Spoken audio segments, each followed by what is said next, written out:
Bonjour. Alors, cours sur les nombres premiers, l'épisode 3. Dans le descriptif de la vidéo, vous trouverez un polycopier en format PDF ainsi qu'un lien vers mon blog. Vous pouvez trouver divers documents, notamment de maths experte. Alors, dans cet épisode, on va surtout parler de décomposition en facteurs premiers. Et puis, on va commencer par une petite approche.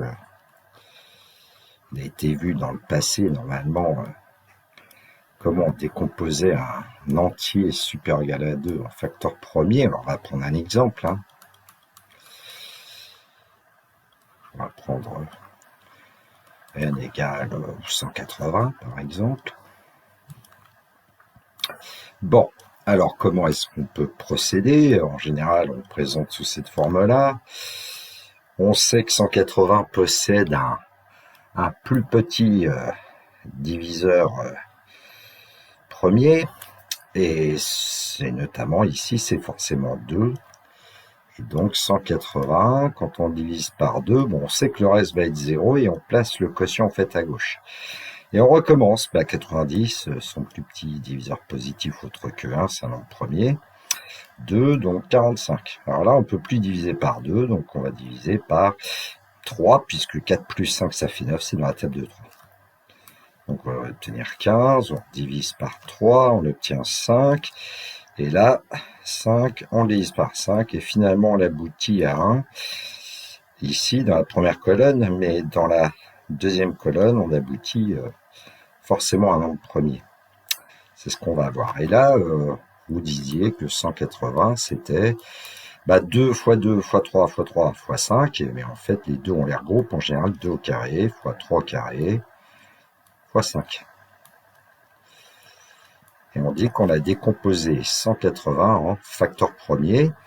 En plus, si on range les diviseurs premiers de 180 dans l'ordre croissant, même strictement croissant, en fait, cette écriture, elle est unique, on le sent. Alors déjà, nous, ce qu'on va faire, c'est qu'on va démontrer l'existence, et ensuite on démontrera l'unicité. Donc on se donne un entier n supérieur ou égal à 2. Alors en fait, que peut-il se passer? Si n est premier, c'est fini.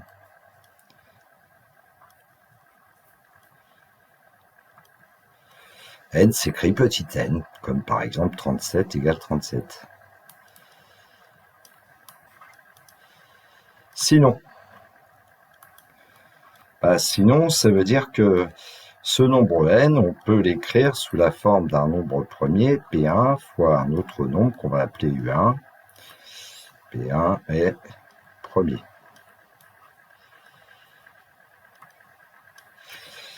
Eh bien, si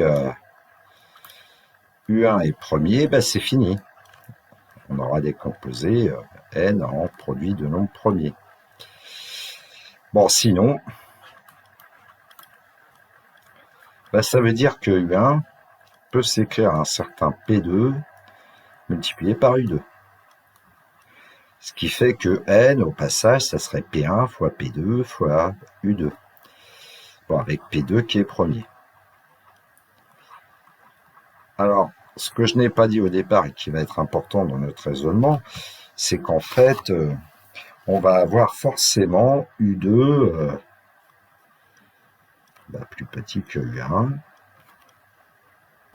Et j'ai oublié de dire dans le numéro 3 que si 1 est premier, alors forcément n va s'écrire P1 U1 et on aura la décomposition en facteur premier. Donc c'est fini. Donc à chaque fois, je rappelle aussi que c'est que P1, P2, etc. c'est le plus petit diviseur premier positif du nombre concerné. Donc on a U2 plus petit que U1 d'ailleurs, donc là. Et si on continue par itération,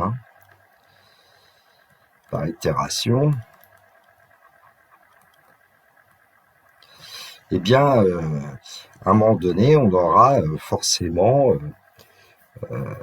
une certaine expression de n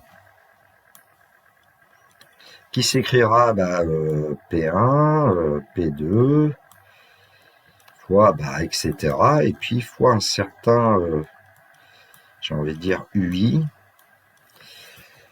Et ce nombre UI, qu'est-ce qu'il va vérifier en fait? Il sera forcément plus petit que UI-1, plus petit que etc. Plus petit que U2, plus petit que U1.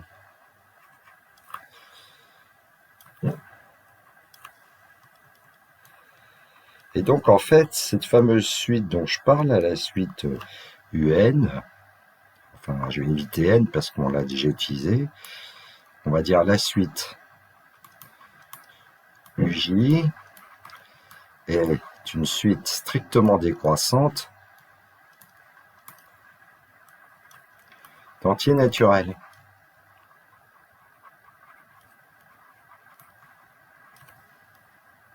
Donc elle est finie.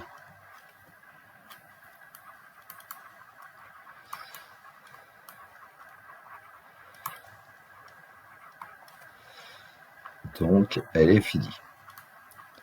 Donc elle va s'arrêter à un moment donné pour un certain UI.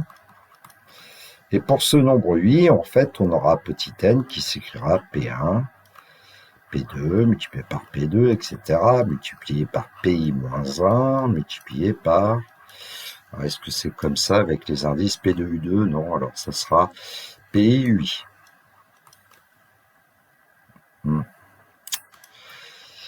J'aurais peut-être dû prendre... allez, je vais prendre -1 en fait ici, ça change pas le raisonnement, simplement. Ici, j'aurais pu mettre UI-1 plus petit que I-2, plus petit, etc., plus petit que U2, plus petit que U1. Et du coup, ce UI-1, comme c'est le dernier terme de la suite UJ, en fait, il est premier.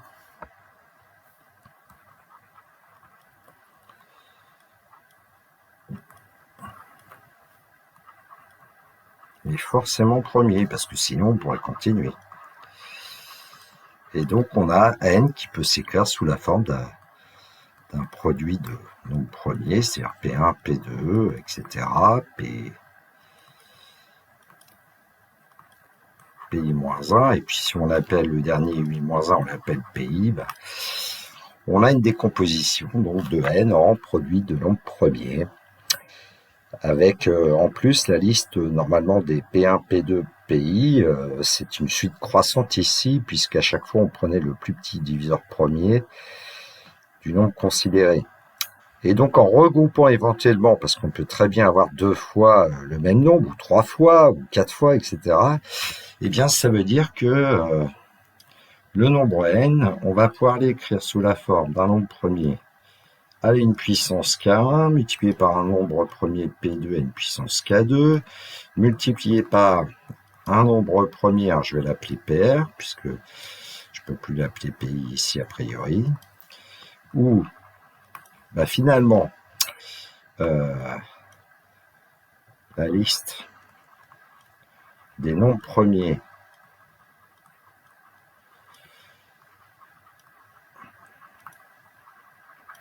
P1, P2 jusqu'à PR, finalement elle est strictement croissante. Strictement... oui, on peut dire après qu'on les range de telle sorte qu'elles soient strictement croissantes. Et les nombres K1, K2, KR sont des entiers supérieurs ou égaux à 1.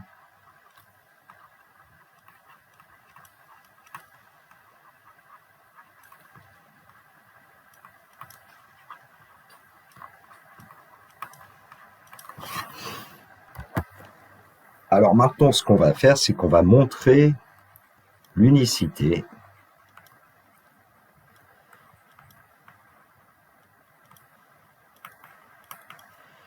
de cette décomposition.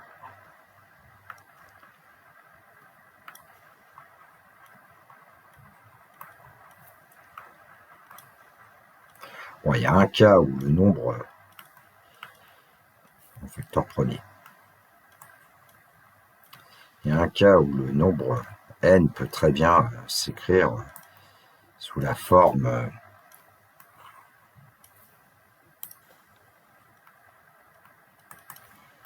p puissance k, par exemple. P est un nombre premier, hein. Et puis k, c'est un entier forcément supérieur ou égal à 1. À ce moment-là, c'est clair que la décomposition est unique. C'est limpide que la décomposition facteur premier du nombre n est unique. Maintenant, on va aller voir un deuxième cas, K2. Et dans ce cas 2, on va supposer que le nombre n, il s'écrit un certain p puissance k multiplié par a, avec PGCD de A et P qui va être égal à 1. Bon, et k est un entier naturel supérieur ou égal à 1. C'est-à-dire que n possède un diviseur premier, qui est p, et puis ensuite, on considère la décomposition de n avec p puissance k, on multiplie par tout le reste qu'il y aurait, on l'appelle petit a. Et puis, on va faire comme s'il y avait deux décompositions, donc on va dire que n peut s'écrire aussi p multiplié par l fois un certain nombre b, avec PGCD de b, p égale 1, et L évidemment appartenant à grand N étoile. Alors nous, ce qu'on aimerait bien montrer, c'est que ces deux décompositions en fait sont égales, et ça démontrera l'unicité de la décomposition facteur premier. Donc en fait, si on a ça, c'est qu'on a p puissance k multiplié par a égale p puissance l multiplié par b. Alors on va voir qu'on va travailler sur les exposants en fait. On va jouer sur k et sur l. On aimerait bien que k soit égal à l. Alors ce qu'on va faire, c'est un petit raisonnement par l'absurde quasiment, c'est qu'on va dire que p puissance k fois est égal à p puissance l fois b. Et puis on va envisager le cas où k, par exemple, est plus grand que l. Que va-t-il se passer? Et on va voir que ça ne sera pas possible. Alors pourquoi ça ne sera pas possible? Eh bien ici, parce qu'on va diviser par p puissance l, puisque k est plus grand que l. Donc on aurait, en divisant par p puissance l, p puissance k fois a divisé par p puissance l, qui est égal à b. Et donc on aurait p puissance k moins l. Et k moins l est bien un entier supérieur ou égal à 1 ici, fois a égale b.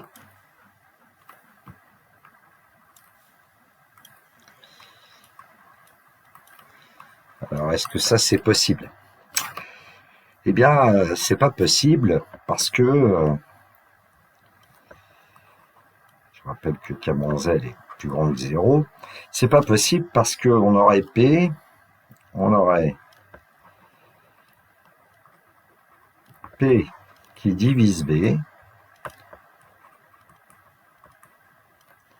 Or, le PGCD de b et p est égal à 1.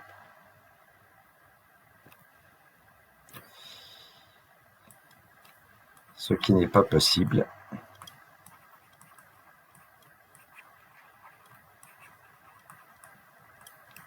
Car le PGCD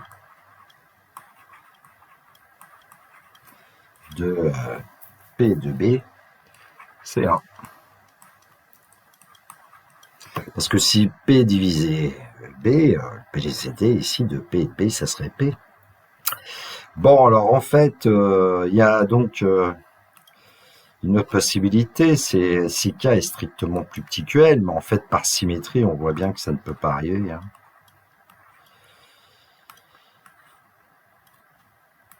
On montre de manière analogue, on montre de même que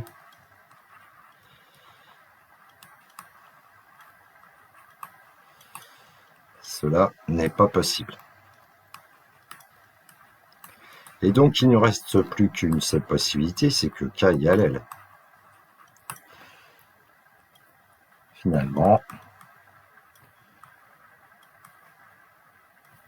K égale L. Or, je vous rappelle ce qu'on avait supposé au départ. On avait supposé que le nombre petit n, c'était P puissance K fois A.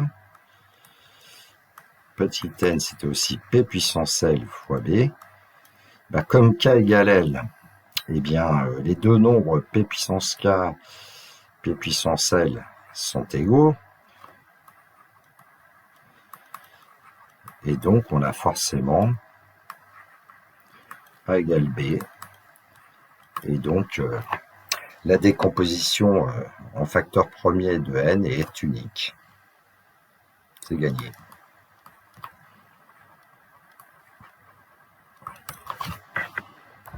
Et donc, la propriété 4 du polycopier, tout entier naturel n supérieur ou égal à 2 est soit un nombre premier, soit un produit de facteur premier, un produit de nombre premier. Tout entier naturel n supérieur ou égal à 2 peut s'écrire de manière unique sous la forme n égale P1 puissance K1 fois P2 puissance K2 fois etc. fois PR puissance KR, où P1, P2, PR est une liste strictement croissante de nombres premiers et K1, K2, KR est une liste d'entiers naturels non nuls. Bon, quelques exemples simples. Alors, je vais commencer par un nombre comme 61 qui est premier. Donc, évidemment, les décompositions facteurs premiers de 61, entre guillemets, c'est 61. Alors, si on prend, je sais pas, 72 par exemple. Alors, évidemment, avec des petits nombres, ce qu'on peut faire, c'est se rappeler les tables de l'école primaire. 72, par exemple, c'est 8 fois 9. Donc, ça sera 2 au cube multiplié par 3 au carré, sa décomposition en facteur premier que je vais appeler DFP. Je pourrais tout écrire ici.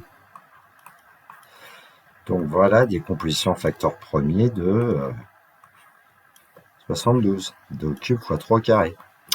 Bon, si par exemple je vous donne 91, ça sera un peu plus délicat, puisque c'est pas forcément dans les tables de l'école primaire, mais si on est malin, on a déjà vu ça dans toute vidéo, c'est 100 moins 9, c'est-à-dire 10 au carré moins 3 au carré, et donc c'est 10 moins 3, facteur de 10 plus 3. Et finalement, ça nous donne 7 fois 13, et 7 et 13 ont le bon goût d'être des nombres premiers, donc on a la décomposition en facteur premier de 91. Bon, après c'est un petit peu plus gênant quand les nombres sont plus grands, mais enfin bon.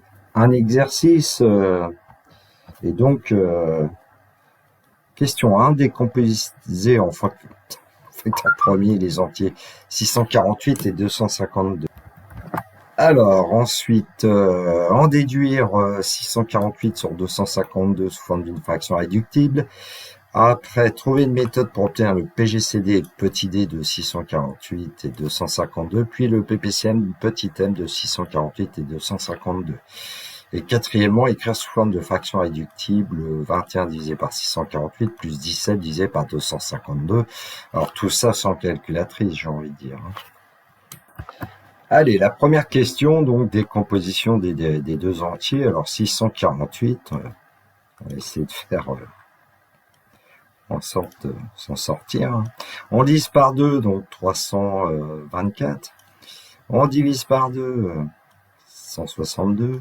On divise par 2, 80. On divise par 3 maintenant. 27, on divise par 3. 9, on divise par 3. 3, on divise par 3. C'est fini en fait, puisqu'on est arrivé à un nombre premier. Et donc 648, c'est...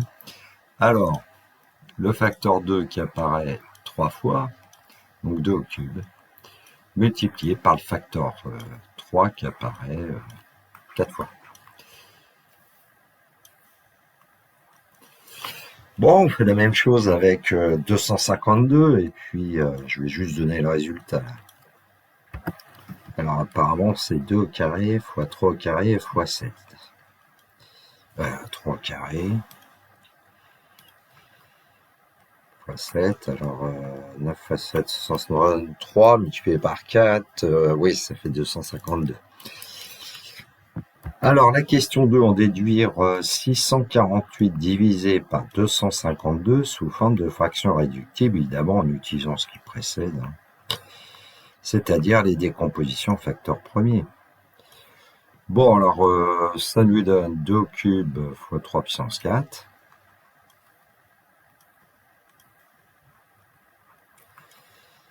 Divisé par, on avait dit 2 au carré, multiplié par 3 au carré fois 7. Bon, on voit qu'on va pouvoir simplifier les puissances de 2 et 2 au cube fois 2 au carré, il va nous rester un 2 au numérateur, il va être 3 puissance 4 divisé par 3 au carré, 3 au carré, et puis un 7 au dénominateur, donc finalement on obtient 18 septièmes. Donc 18 septièmes et la fraction est réductible de 648 sur 252.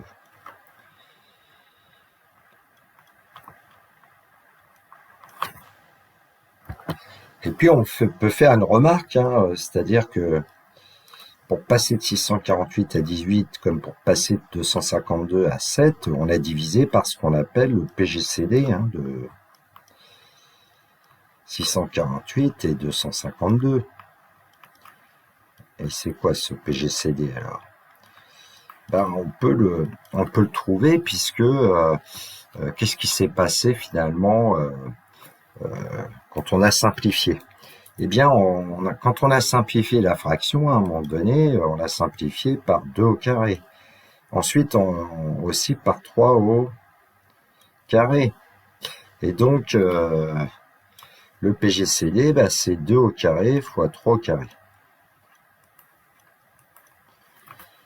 Alors, question suivante. Eh bien, trouver une méthode pour obtenir le PGCD petit d de 648 et 252. Bon, on verra ensuite le PPCM. Alors, avec ce qu'on a fait tout à l'heure, décomposition en facteur point de 648, 252, le PGCD, on a vu que c'était 2 au carré fois 3 au carré. Alors, à partir des deux décompositions facteurs premiers, que se passe-t-il? Bon, on voit qu'il y a un facteur premier 2 qui est commun aux deux nombres, un facteur 3 qui est commun aux deux nombres. Bon, par contre, 7, j'ai envie de dire, on le voit que dans la deuxième décomposition. Et puis, qu'est-ce qu'on a fait à chaque fois? Eh bien, entre l'exposant 3 et l'exposant 2 du nombre 2, eh bien, on a pris le plus petit. Ah oui. Et puis, entre 3 puissance 4 et 3 puissance 2, on a pris aussi le plus petit comme exposant pour 3. Bon, voilà une méthode. Apparemment, est-ce qu'elle marche tout le temps? Alors évidemment, on pourrait se poser la question avec 7, alors on pourrait très bien se dire, mais ici, il y a un 7 puissance 0, et donc, comme là, il y a un 7 puissance 1, eh bien, on multiplie par le 7 à la puissance 0, qui vaut 1. Alors, ça revient à rien faire, quoi. Donc finalement, qu'est-ce qu'on prend? Les facteurs premiers communs entre les deux décompositions, et élevé à la puissance la plus petite. Alors évidemment, si la puissance est la même, on prend la même puissance. Bon, je le dis oralement, vous le verrez par écrit dans le polycopier. Et puis pour trouver le PPCM. Alors pour trouver le PPCM, bon, il y a plusieurs façons de faire. Ici, je vais plutôt vous dire la chose suivante. Si on veut un multiple commun de ces deux nombres, alors comme par exemple on avait 2 au cube dans 648, et puis avec 252, on n'a que 2 au carré. Donc, il nous manque un 2. Bon, alors du coup, le PPCM, qu'on va appeler petit m, il nous faudrait du 2 au cube. Pour les puissances de 3, on avait 3 puissance 4, 3 carré, on va prendre 3 puissance 4. Si on veut que le nombre soit bien un multiple commun des deux. Et puis évidemment, il reste le 7, donc on va prendre le 7. Et donc en fait, pour le PPCM, eh bien, qu'est-ce qu'on prend? On prend tous les facteurs premiers, en fait, vont intervenir. Et puis, on les élève à la puissance la plus grande. Et donc, ici, on va obtenir petit m égale 8 fois 3 à la puissance 4, c'est 9 au carré, 81 fois 7. Et puis ensuite, on calcule.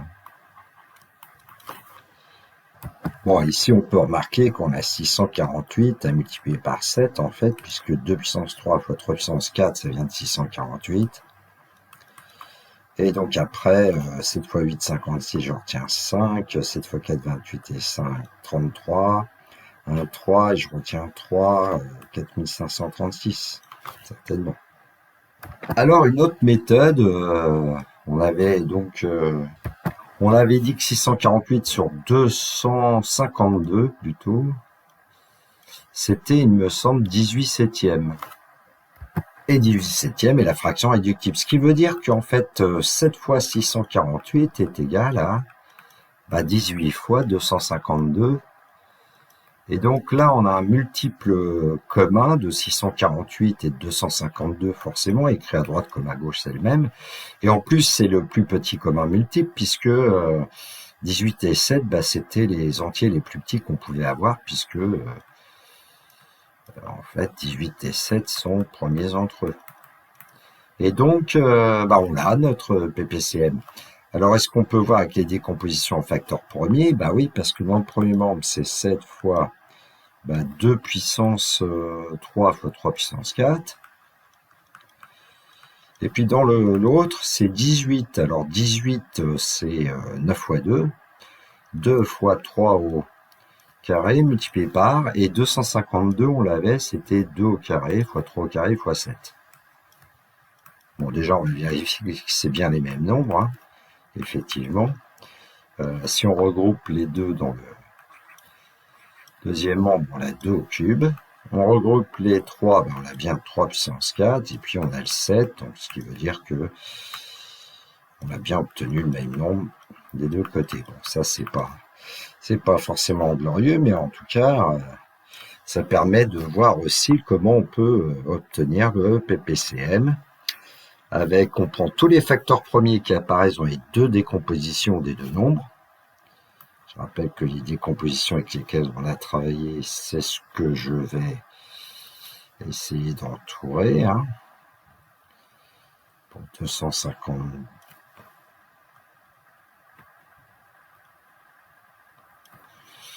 C'était 2 au carré fois 3 carré fois 7. Donc, effectivement, on prend le facteur 2 à la plus grande puissance qui apparaît, le facteur 3 à la plus grande puissance qui apparaît, et le facteur 7 à la plus grande puissance où il apparaît. Alors, quatrième question, écrire sous forme de fraction réductible 21, je vais l'appeler S ce nombre, divisé par 648 plus 17 divisé par 252. C'est là qu'en général on a besoin d'un PPCM, même si c'est une notion qui n'est pas tout à fait au programme. Bon. Et donc on vient de voir comment on peut faire d'ailleurs 21 multiplié par quoi et 648 multiplié par quoi pour avoir ce fameux PPCM. 648 c'est par 7 et 252 c'est par 18.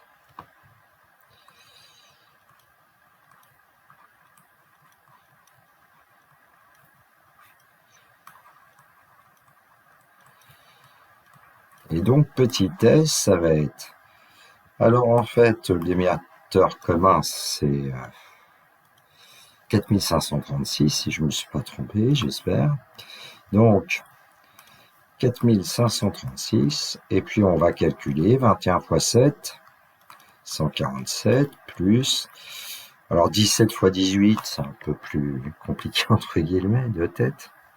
306, et donc S, ça va être 4... Alors, divisé par 4536. Bon, je vais l'écrire plutôt à côté, et puis voilà, divisé par 4536. Alors, 300 plus 100, 400, 453. Alors, ce qu'il y a, c'est que ce nombre-là, on ne sait pas si c'est une fraction réductible ou pas. Faut essayer de voir. Et visiblement, le numérateur est divisible par 3 et le dénominateur aussi. Donc, je vais l'écrire. S, donc 453 divisé par 4536. Alors, si on divise par 3, 450 divisé par 3, c'est facile, c'est 150. Donc, ça va nous donner 151 au numérateur, divisé par, un peu de la même manière, 1500, c'est 4500 divisé par 3, forcément. Et ensuite, Il y a 36 divisé par 3, bah 12. Alors après, il faudra regarder, évidemment, si 151 et 1512 sont premiers entre eux ou pas. Bon, on aurait pu chercher le PGCD aussi de ces deux noms. Bon, je vais pas le faire parce qu'en fait, ici, c'est bien la fraction réductible. 151, sa racine carrée, c'est 12, quelque chose. Et 151 n'est pas divisible par 2, par 3, par 5, par 7, ni par 11. Donc 151, déjà, c'est un nombre premier. Et puis, il est clair que 1512 n'est pas multiple de 151. Donc, le PGCD de ces deux nombres, c'est 1. Donc, c'est bien la fraction irréductible qu'on a obtenue.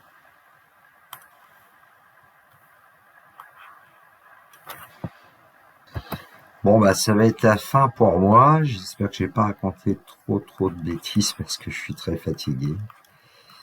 Voilà. Bon, bah, cette vidéo est terminée pour moi. Il me reste à vous souhaiter une belle journée. Surtout, prenez bien soin de vous. Que la force soit avec tous ceux qui étudient. Au revoir.